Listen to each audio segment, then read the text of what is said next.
ठीक है, मैं आपसे कुछ पूछता हूँ।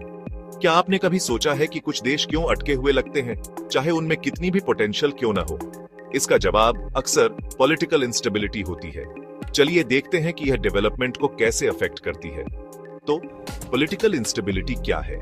सिंपल, यह तब होता है जब किसी देश की गवर्नमेंट बार बार बदलती रहती है, या पॉलिटिकल पार्टीज के बीच लगातार लड़ाई होती है, या कभी कभी कोई क्लियर लीडरशिप ही नहीं होती।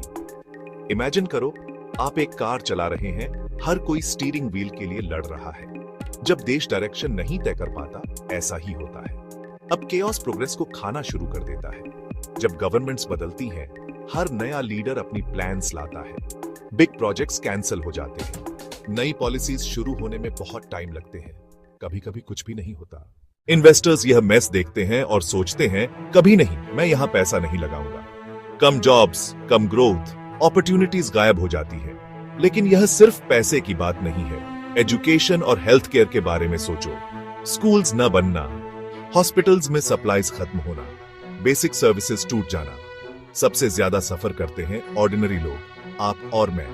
बच्चे स्कूल नहीं जा पाते, फैमिलीज को मेडिसिन नहीं मिलती, वर्कर्स की जॉब्स चली जाती है, एक पूरी जनरेशन के सपने डिलेड या डिस्ट्रॉयड हो सकते हैं। और यहां और भी है, जब केओस होता है, करप्शन चुपके से घुस आती है। अगर स्टेडी गवर्नमेंट नहीं है, पावर में बैठे लोगों के लिए फायदा उठाना आसान हो जाता है। लॉज एनफोर्स नहीं होते, यह अमीर गरीब का गैप बढ़ा देता है।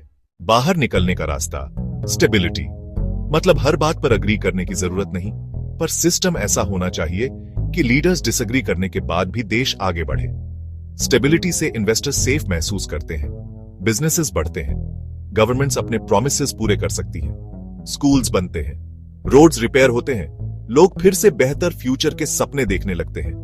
अंत में पॉलिटिकल स्टेबिलिटी सिर्फ पॉलिटिक्स नहीं है, यह हर सिटीजन को प्रोग्रेस का एक शॉट देने की बात है। जब अगली बार पॉलिटिकल ड्रामा देखें, याद रखें, यह सिर्फ नॉइज नहीं, यह एक जेनरेशन के फ्यूचर को शेप कर सकता है। स्टेबिलिटी को हल्के में न लें,